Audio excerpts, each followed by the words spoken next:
Hola, ¿qué tal, estimados estudiantes? Espero que se encuentren muy bien. Sean bienvenidos a esta clase del día de hoy. Vamos a comenzar con el tema justamente de la epistemología, que es cómo inicia nuestra unidad número uno.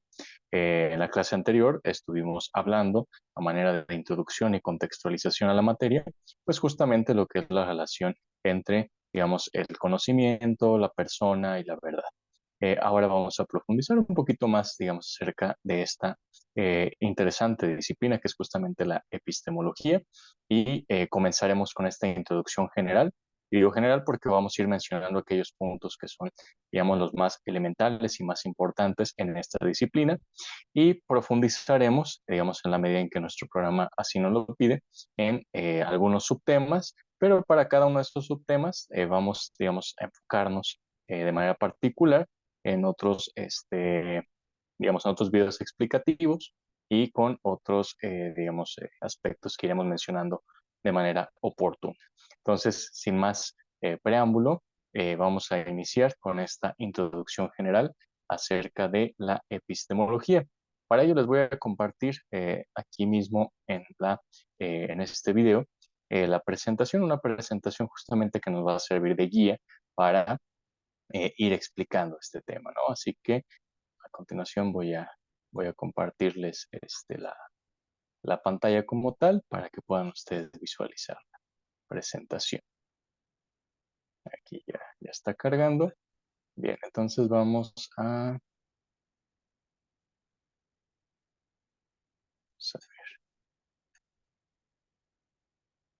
ver.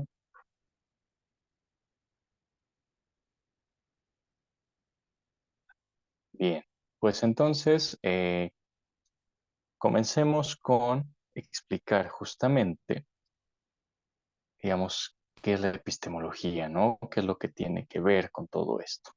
En primer lugar, pues iniciamos con esta cita, esta frase de Aristóteles, que ya les mencionaba, digamos, en la clase anterior, ¿no? Está en su libro de Metafísica. Todos los seres humanos desean por naturaleza conocer.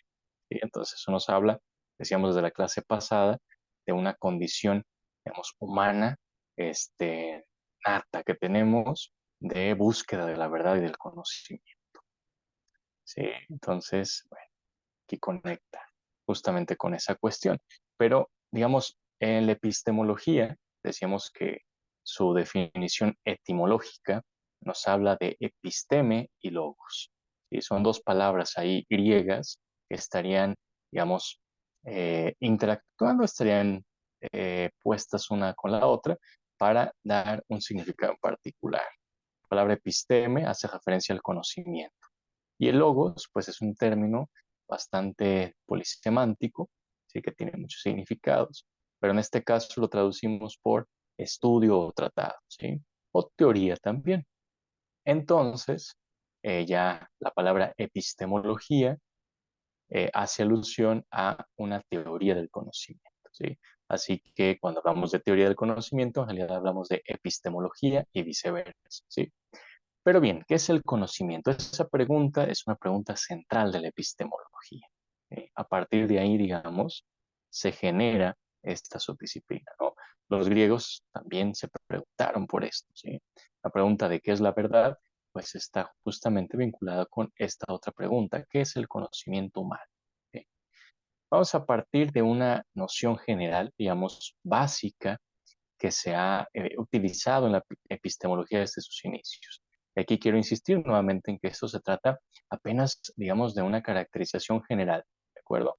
Es una caracterización general para entender a grandes rasgos qué es esta epistemología, qué es esta teoría del conocimiento, ¿sí? Entonces, lo que vamos a estar mencionando son justamente esas nociones básicas, elementales, con las salvedades, de luego, digamos, la advertencia, por así decirlo, de que cada una de estas se puede profundizar, ¿sí?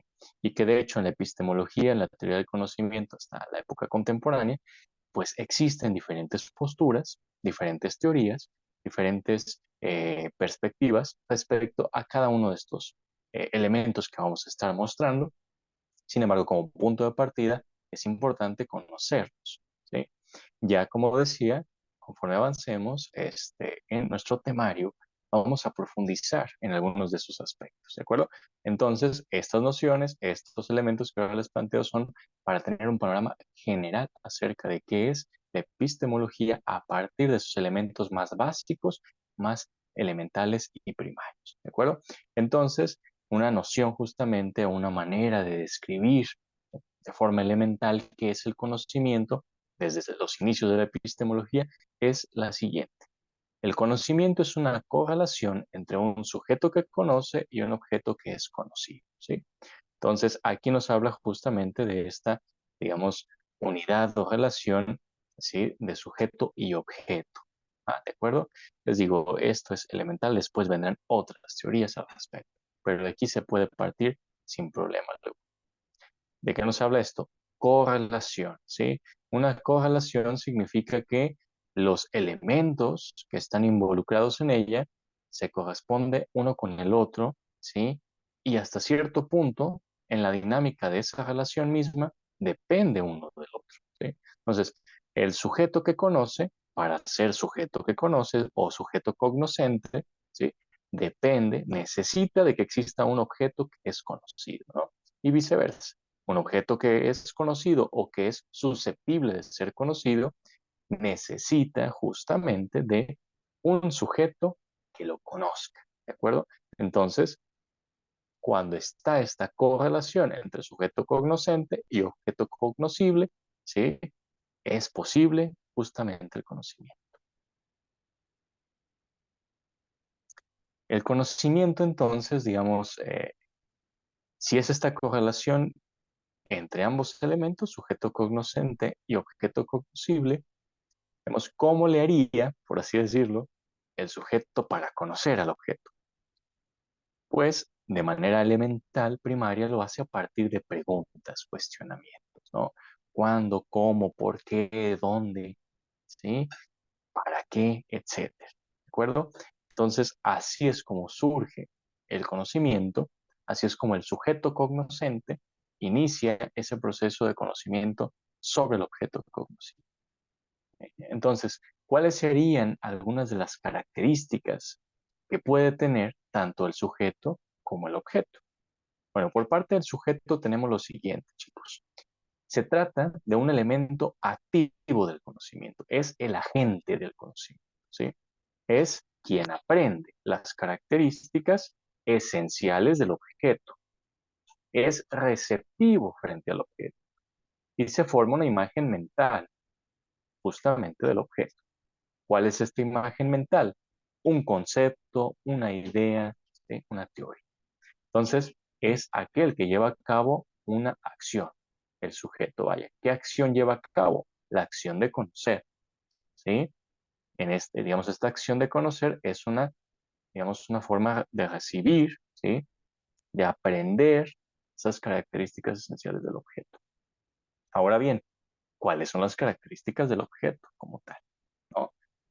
En primer lugar, el objeto sería, en esta definición elemental, un elemento pasivo, ¿sí? Del conocimiento, es decir, él está ahí, ¿sí? Digamos, en otras palabras, no está haciendo nada, digamos, más allá de ser lo que es y de estar en disposición a ser conocido.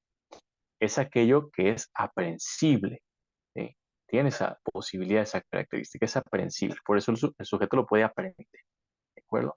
El objeto determina así también las imágenes mentales que el sujeto se forme de él. Y esto es muy importante, ¿sí?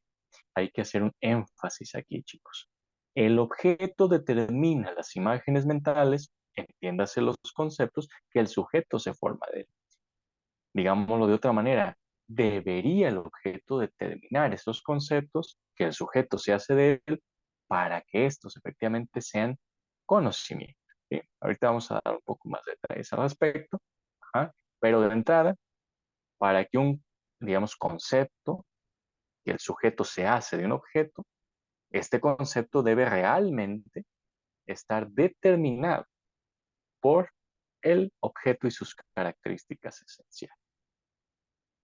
Última característica del objeto, es trascendente respecto del sujeto. ¿Qué quiere decir? Es independiente de él.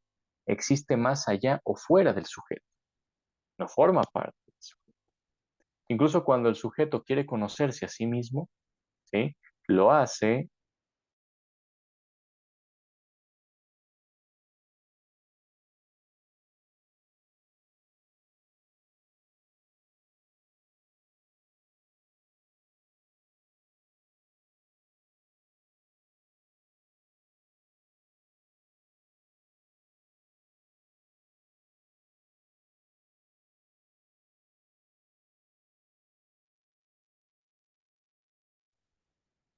entonces les decía, cuando queremos establecer un proceso de autoconocimiento, necesitamos vernos a nosotros mismos como objeto, ¿sí?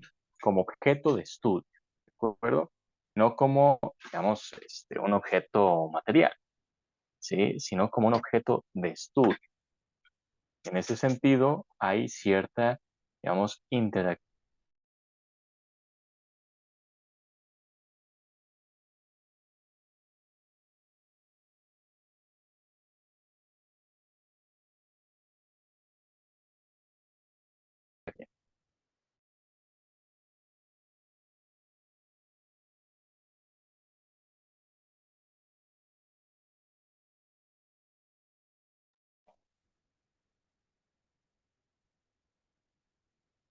Bien, ahora, ahora vamos a hacer una distinción entre los mismos objetos, dentro de los objetos como tal. Por un lado, tenemos objetos que pueden ser ideales, mientras que por otro lado, tenemos objetos que pueden ser materiales, ¿sí? Estos objetos ideales son solo formales. ¿Qué significa esto? Que no tienen cuerpo, no tienen materia, y por lo tanto, solo se puede acceder a ellos por medio del pensamiento, es decir, de esa abstracción mental que hacemos de las cosas, ¿sí? Digamos, cuando nosotros, por medio del pensamiento y la abstracción mental, absorbemos o generamos un conocimiento propiamente dicho, en ese sentido, en ese momento, lo que está pasando, lo que está sucediendo es que estamos captando objetos ideales, puramente formales, ¿sí? Las ideas. Una idea como tal no es una entidad física, corporal. No es que por ahí ande caminando la idea del bien, la idea de la verdad o la idea de la justicia, ¿verdad? Hay ejemplos concretos y materiales de esas ideas, ¿sí? Una persona que es buena o que es justa, bueno, representa o es un ejemplo, ¿sí? Concreto y material de lo que la idea, ¿sí? Que es puramente formal, nos dice respecto del bien o la justicia, la verdad, etcétera. ¿De acuerdo? ¿Cuáles son esos ejemplos además de las ideas? Los propios números, las leyes y los conceptos. Y tampoco anda por ahí caminando, ¿no? El número 3, el número uno, el número 2, ¿de acuerdo?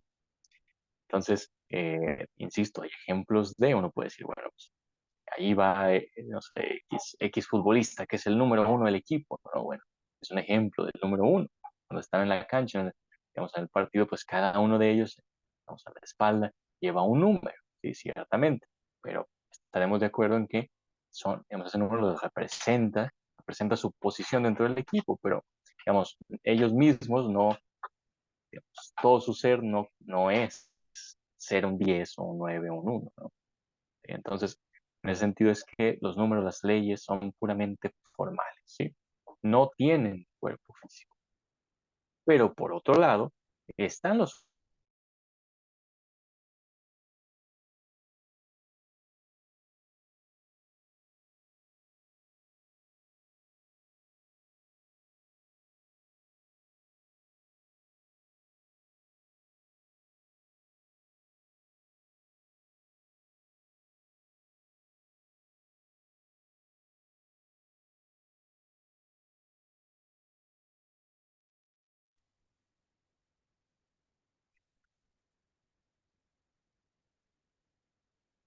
Entonces, los objetos materiales justamente son aquellos que sí tienen un cuerpo físico. A ellos accedemos a través justo de los sentidos físicos, ¿sí? Por medio de la experiencia sensible o también por medio de la experiencia intelectual, es decir, el pensamiento no solo es capaz de captar o conocer o comprender ideas, digamos, objetos ideales que carezcan de cuerpo, sino que también es capaz de conocer objetos materiales, ¿sí? La ventaja, digamos, en este caso, de los objetos materiales, es que se les puede conocer por medio de la razón, de la mente y por medio de la experiencia sensible, ¿sí? Cosa que no ocurre con los objetos ideales, los cuales solo podemos conocer por medio de la mente, de la abstracción mental. Ejemplo de estos objetos materiales son, desde luego, animales, plantas, el cuerpo humano, fenómenos naturales y todo tipo de entidades físicas. ¿De acuerdo? Bien, entonces pasemos a lo siguiente.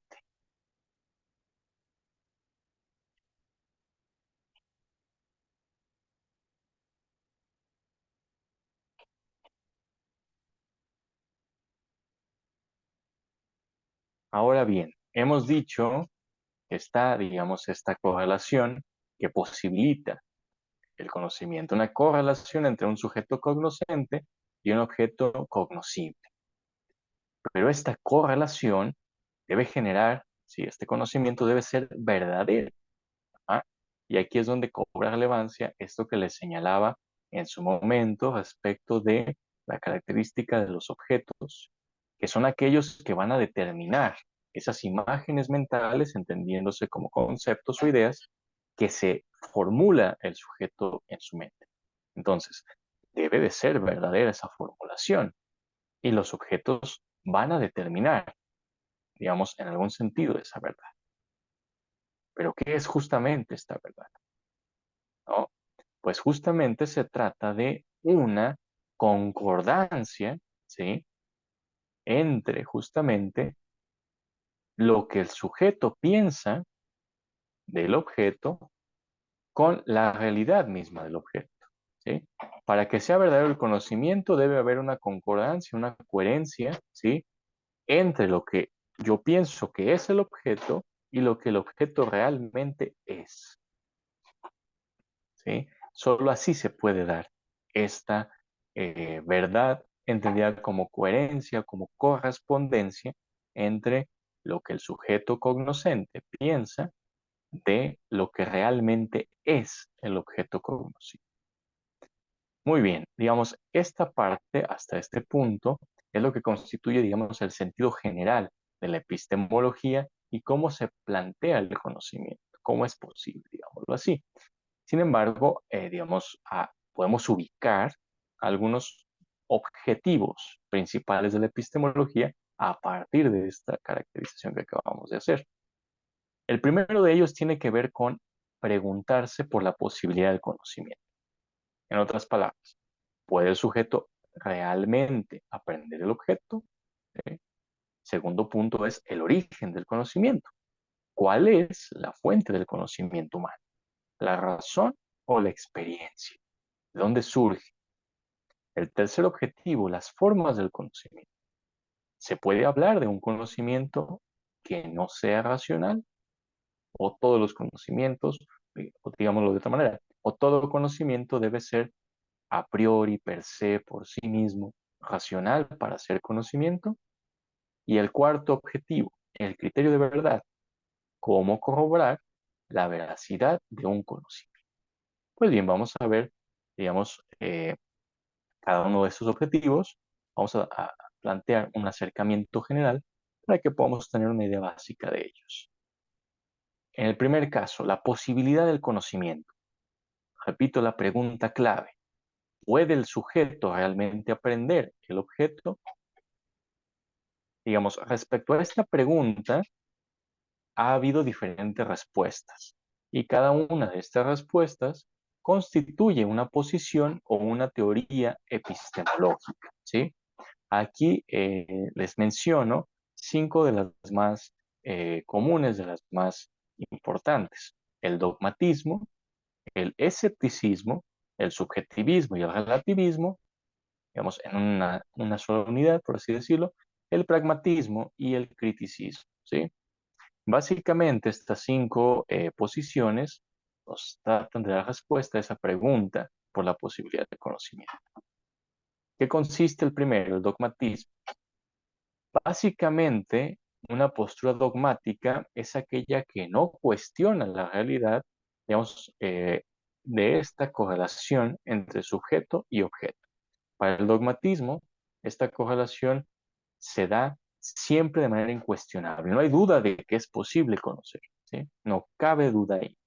Hay una identidad incluso total entre lo que el sujeto piensa del objeto y lo que el objeto es de manera real. No hay posibilidad, no hay margen de error para el dogmatismo. Hay una absoluta confianza en la razón, ¿sí? Esta postura dogmática es aquella que básicamente nos va a sugerir de manera tajante que el conocimiento es posible y que además, una vez dado, es incuestionable, porque lo que se genera como conocimiento tal cual en las ideas, en los conceptos, es totalmente idéntico a la realidad del objeto. Entonces, cuando esto es así, cuando es evidente de esta manera para el dogmatismo, no hay posibilidad de dudas. La contraparte, que es justamente su contrario, o sea, una línea sería el otro punto opuesto, es el escepticismo, que a diferencia del dogmatismo, el escepticismo niega rotunda y tajantemente la posibilidad de aprehensión real del objeto. Se centra íntegramente en los factores subjetivos del conocimiento humano, ¿sí? Y quiere decir que para el escepticismo, el conocimiento básicamente no es posible como una correlación totalmente idéntica, absolutamente real, entre el pensamiento del sujeto y la realidad del objeto, ¿sí? No hay una identidad completa entre ambos. Por lo tanto, niega, por así decirlo, la posibilidad de un conocimiento, digamos, absoluto, ¿no? Hay diferentes tipos de escepticismo. Escepticismo lógico o radical, que con base en lo anterior, pues asume que, digamos, no hay sentido alguno para establecer juicios y por lo tanto no hay posibilidad de llegar a ningún conocimiento. El escepticismo metódico, que plantea la duda como un método de conocimiento, y aquí ya no es tan radical el asunto, digamos, no niega tajantemente que no puede haber conocimiento, sino que duda de ello, pero al dudar supone de manera implícita que en un momento dado puede llegar a cierta verdad o a cierto conocimiento. Y hay un escepticismo también medio, donde habla solo de probabilidades, ¿sí? Donde no habla de verdades absolutas, sino de probablemente verdadero, ¿sí? Entonces, digamos, hay estos tipos como tal de escepticismo y también los podemos ver temáticamente hablando, ¿sí?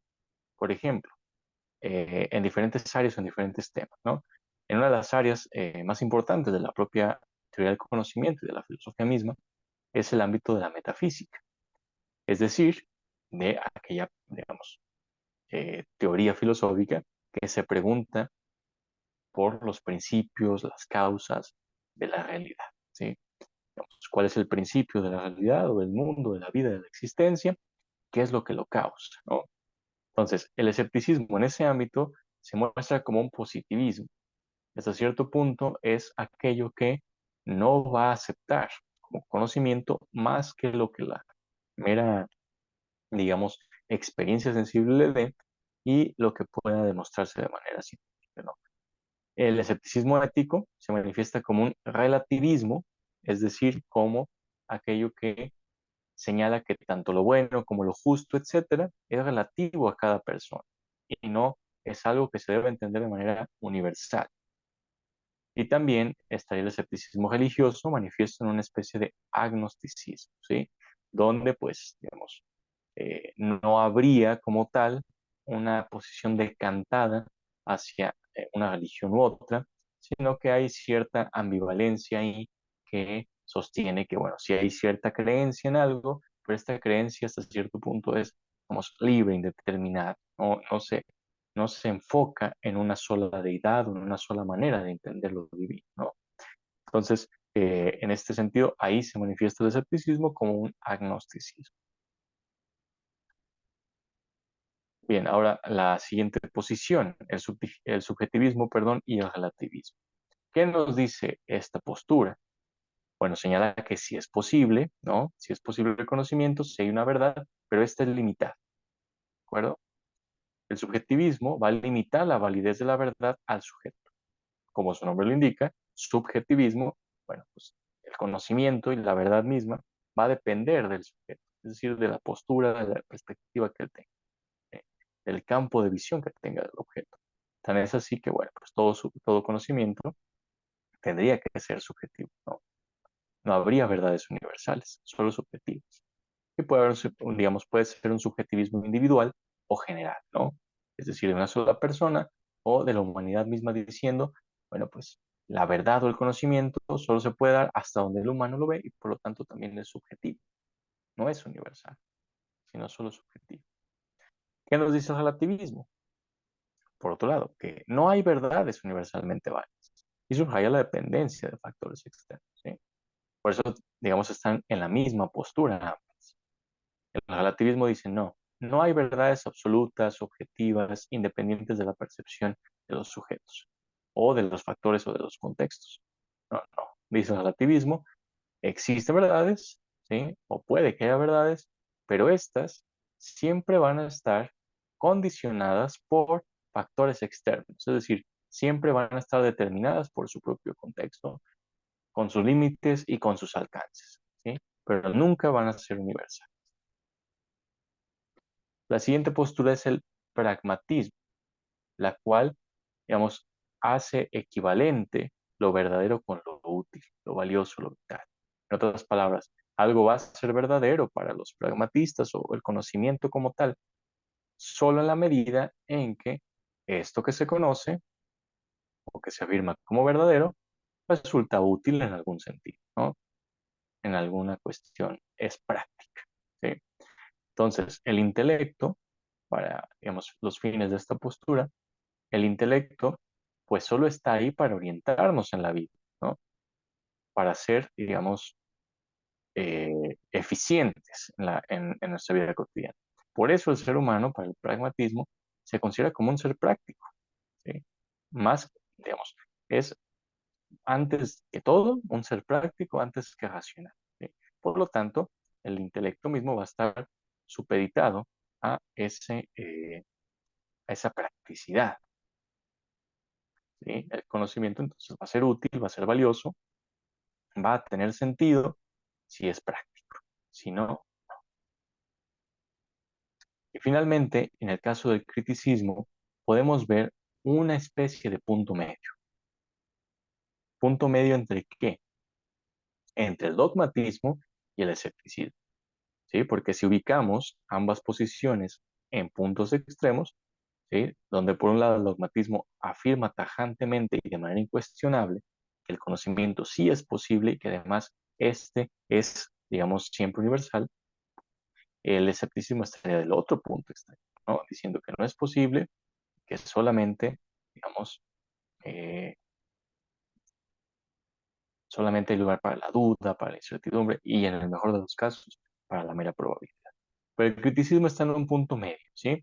De alguna manera une eh, la confianza que tiene en el conocimiento, digamos, eh, esa confianza que el dogmatismo tiene, el criticismo la une, ¿sí? La confianza del conocimiento en general la une con la desconfianza hacia todo conocimiento eterno. ¿Sí? Dicho en otras palabras, es posible el conocimiento, pero este tiene ciertos límites. Tiene alcances, pero también tiene límites, ¿no? Examina todas las afirmaciones de la razón humana y no acepta nada de manera, digamos, despreocupada, ¿no? Todo lo cuestiona, pero este cuestionar, ¿sí? Digamos, este poner en tela de juicio lo que se plantea como conocimiento, pues es justamente establecer una postura crítica. Es crítico respecto, a ver, ¿es realmente verdadero? Sin embargo, no niega de antemano la posibilidad de la verdad cual es escepticismo. Y por eso es un punto medio. Es una actitud reflexiva, crítica. Es como quien dice, bueno, de acuerdo a lo que me planteas, pero déjame lo pienso, déjame lo analizo, lo pondero, ¿sí? Entonces, justamente, el conocimiento humano sí es posible, pero este tiene sus límites. Eso dice el criticismo. Y recuerden lo que señalábamos, de que la crítica, un pensamiento crítico, es aquel que ubica de manera lo más clara posible, ¿sí? ¿Qué es básicamente, ¿sí? El alcance que puede tener algo y cuál es el límite? ¿Mm? En ese sentido se entiende la crítica. Entonces, aquí para, digamos, ilustrarlo de una manera más gráfica, vamos a utilizar esta imagen, ¿no? En un punto extremo, entonces, está justamente el dogmatismo que dice un sí tajante, y por el otro punto extremo tenemos al escepticismo radical que nos dice un no tajante, ¿sí? El criticismo al punto medio, mientras que pragmatismo, subjetivismo y relativismo están un tanto cargados hacia el escepticismo, ¿sí? Es decir, ponen en tela de juicio la posibilidad del conocimiento, pero están más cercanos a un escepticismo. Por ejemplo, esta imagen, en el caso del subjetivismo y el relativismo, es muy clara, ¿no? Depende de la perspectiva que tiene cada persona de la imagen, es lo que afirma como verdadero. Y en el caso del pragmatismo, bueno, pues está ahí la alusión a que todo conocimiento debe ser útil. De ahí la frase de todo conocimiento es poder, ¿no? En el sentido de que genera una ventaja, un poder práctico, ¿no? Bueno, con esta imagen anterior se asume el primer objetivo, primer punto de la epistemología. El segundo, ¿sí? Es el origen del conocimiento. Y la pregunta clave es, bueno, ¿cuál es entonces la fuente del conocimiento humano? ¿La razón o la experiencia? Y aquí hay tres posiciones: el racionalismo, el empirismo y lo que podemos llamar como intelectualismo, o mejor dicho, el realismo. ¿Sí? Ahorita vamos a ver cada una de ellas. El racionalismo responde a la pregunta de cuál es la fuente del conocimiento, diciendo que esta fuente principal es la razón, ¿sí? Según el racionalismo, el mundo es lógico, ordenado y racional, y por ello solo la razón lo puede descifrar y comprender, ¿sí? De ahí también la famosa frase de, digamos, el lenguaje del mundo está escrito en matemáticas, ¿no? Bueno, es una posición racionalista totalmente, ¿sí? No hay otra manera de conocer o generar conocimiento realmente que no sea racional. El conocimiento debe ser lógicamente necesario y universalmente válido, ¿sí? Exalta a las matemáticas como ciencia ejemplar y como forma de conocimiento predominante, ¿sí? Entonces, el racionalismo afirma, todo conocimiento es racional o no es, ¿sí? Y además debe ser universal, debe ser, en ese sentido que es racional, debe ser universal y lógico, lógicamente válido, lógicamente necesario, universalmente válido. Por eso las matemáticas son el paradigma, ¿sí? Del racionalismo. Algunos de los principales autores racionalistas son René Descartes, Gottfried Leibniz y Baruch Spinoza, ¿no? Ellos son representantes de esta corriente de racionalismo. Ahora bien, ¿cuál es el empirismo o qué sostiene el empirismo? Bueno, el empirismo sostiene más bien que la única fuente de conocimiento humano es la experiencia, ¿sí? La experiencia sensible.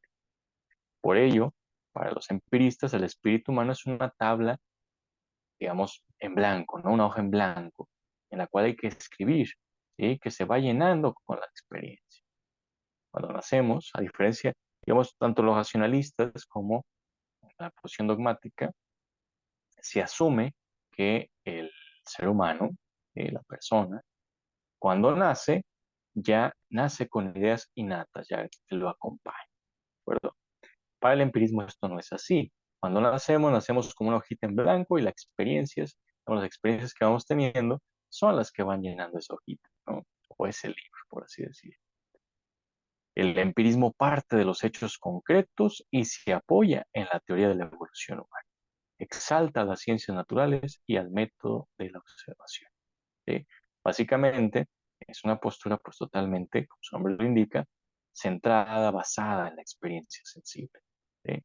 Solo en la experiencia sensible se puede dar conocimiento según el empirismo, ¿de acuerdo?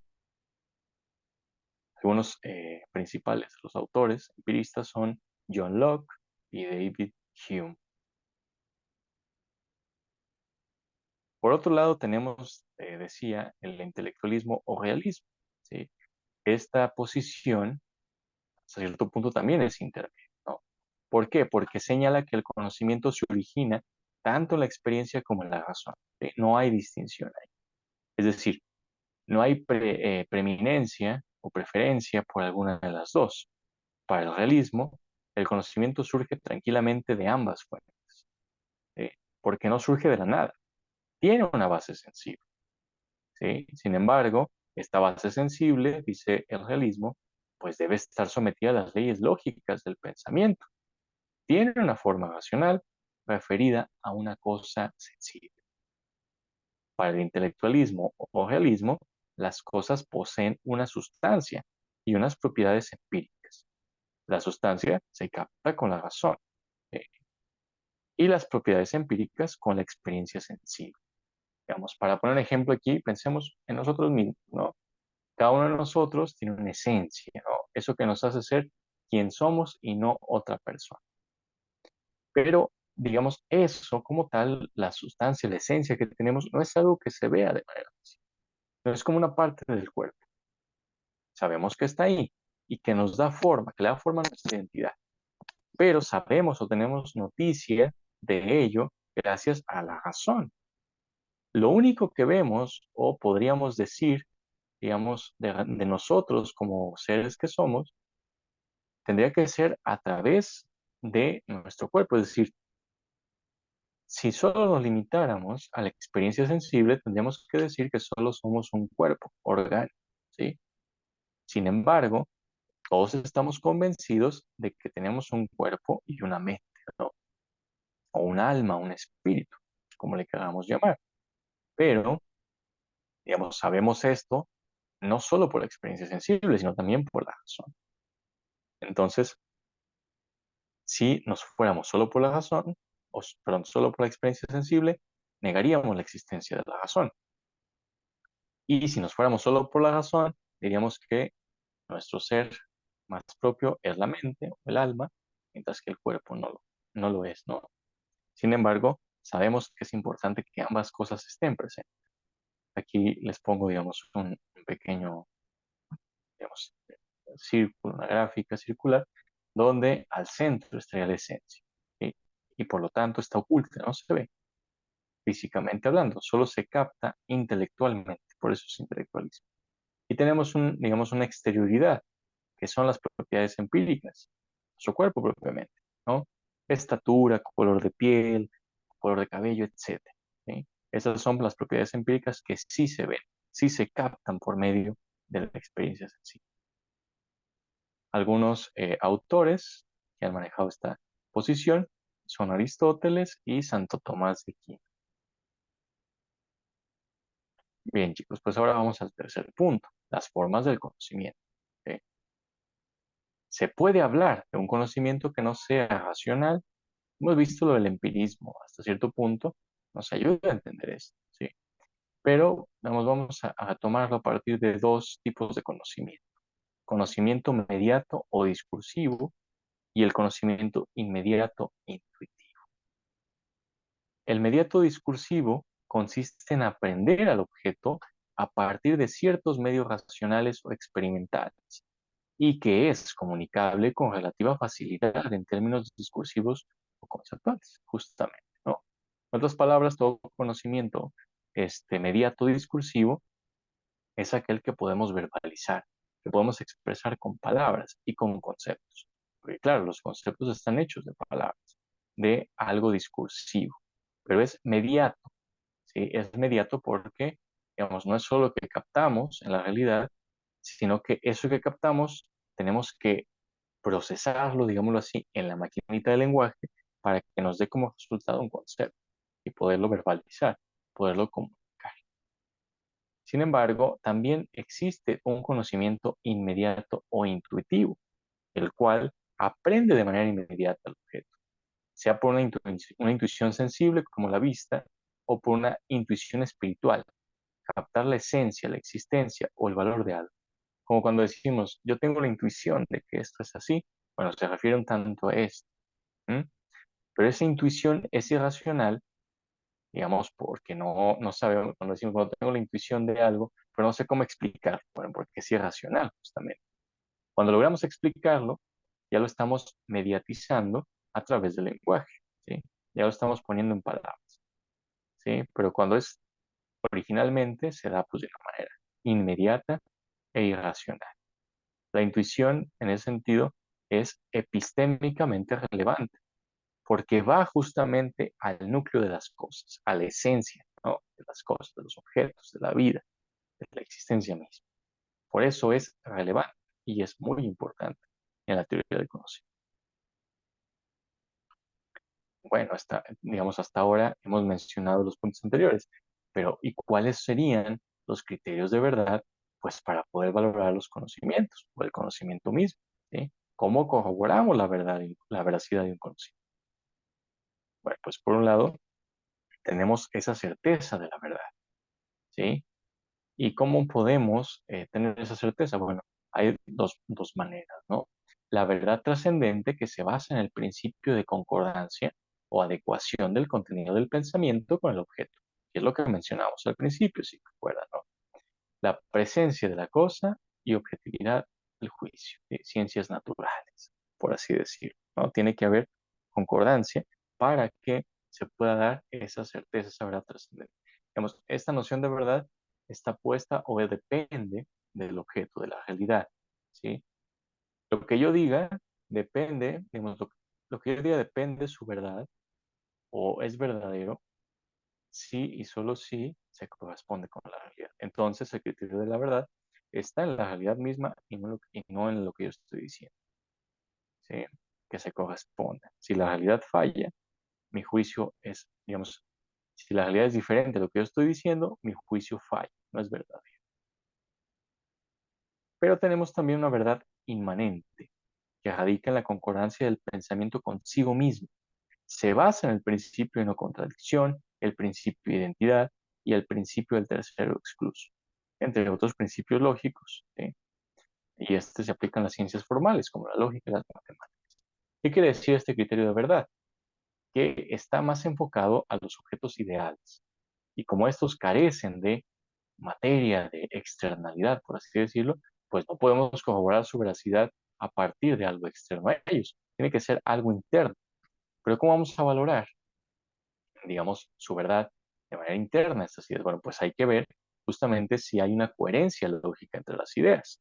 Y esta coherencia lógica se va a analizar a partir de si cumple con estos principios. El principio de no contradicción nos dice que algo no puede ser y no ser al mismo tiempo, en el mismo lugar y bajo las mismas circunstancias, ¿sí? El principio de identidad nos dice que algo es idéntico a sí mismo.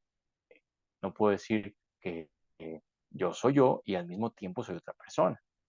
Digamos, eso lógicamente es incorrecto, ¿sí?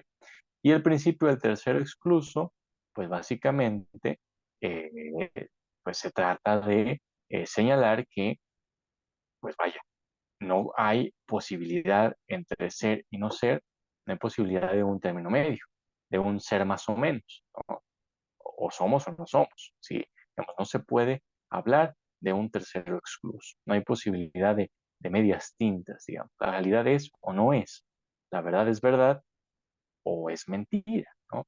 Entonces, a eso se refiere. Para poder valorar la verdad de manera inmanente, es decir, de forma interna, para cuando se trata de objetos puramente ideales, como la lógica, las matemáticas, pues hay que basarnos o recurrir a otras estrategias. Y en este caso, por los principios y axiomas de la lógica misma, y no a la observación física o experimental.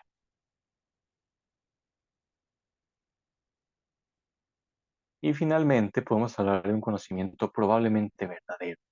¿Por qué es importante considerar esto? Bueno, pues porque hay veces que estamos hablando de cosas, objetos que están sometidos al tiempo, es decir, al cambio y al movimiento. Y por lo tanto, cuando algo cambia o se mueve, no se puede aspirar a tener un conocimiento necesariamente verdadero y universalmente válido.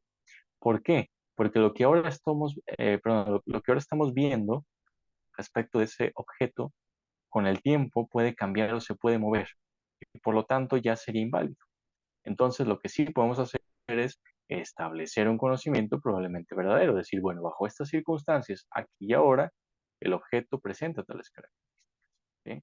En ese sentido, el criterio de verificabilidad va a radicar en el principio de regularidad y el principio de autoridad. ¿Qué quiere decir? Bueno, que lo que yo digo respecto al objeto va a depender de que se siga manifestando de ese mismo modo de forma regular. Cuando cambie, bueno, habrá la necesidad de volverlo a analizar. Y el principio de autoridad se refiere a que también nos podemos basar justamente en aquellas autoridades intelectuales, es decir, aquellos grandes personajes o aquellos grandes científicos o filósofos o descubridores de algún punto importante que justamente señalen, digamos, como ciertos principios aplicables en los diferentes casos. Un ejemplo de esto sería el caso de la retórica de Aristóteles. En ese libro, él nos establece una serie de principios, justamente, de técnicas que pueden ser aplicadas de manera general para los diferentes casos concretos que estén presentándose a lo largo del tiempo. Entonces, él como autoridad, digamos, señala esto, nos da la pauta para, ¿sí? Entonces, a partir de estas dos partes es que se puede entender justamente un criterio de probablemente verdadero, ¿sí?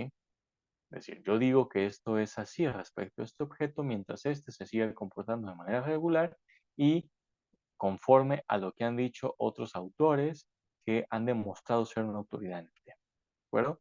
Este criterio digamos, de verdad, de conocer lo probablemente verdadero, se da para las ciencias humanas, sociales y educativas. ¿Por qué? Porque todo lo humano, lo social y lo educativo, ¿sí? En este caso, sobre todo el punto final es el que más nos interesa, pues es, digamos, un objeto de conocimiento, por así decirlo, que no es estático, ¿sí? Que no permanece siempre igual.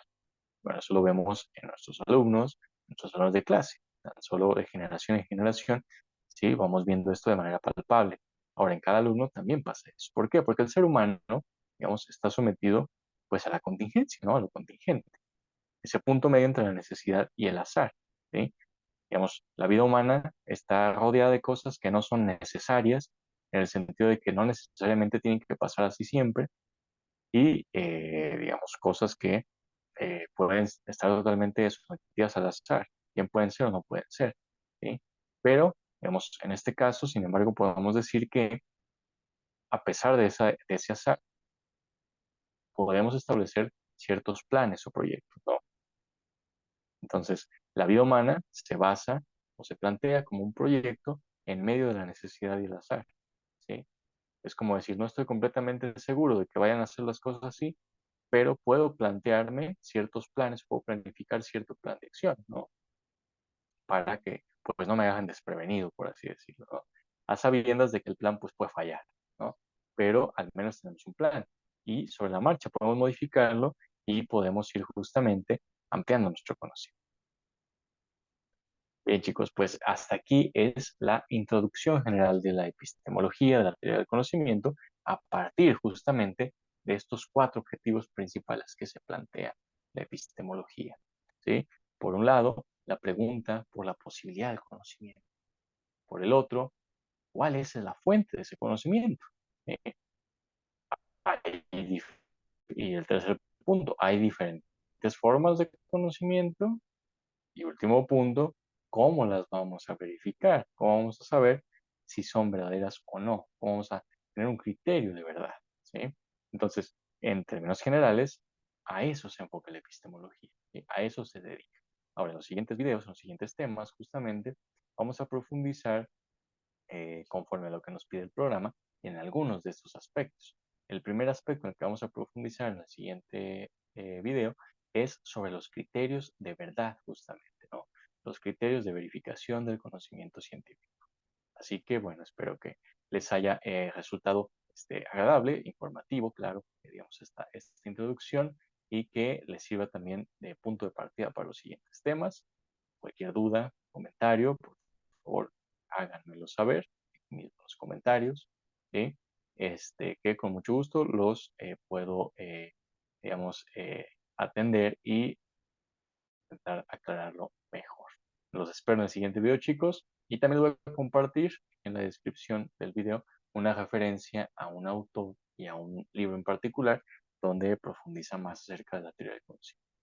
Bueno, eh, muchísimas gracias, cuídense y nos vemos en el siguiente video.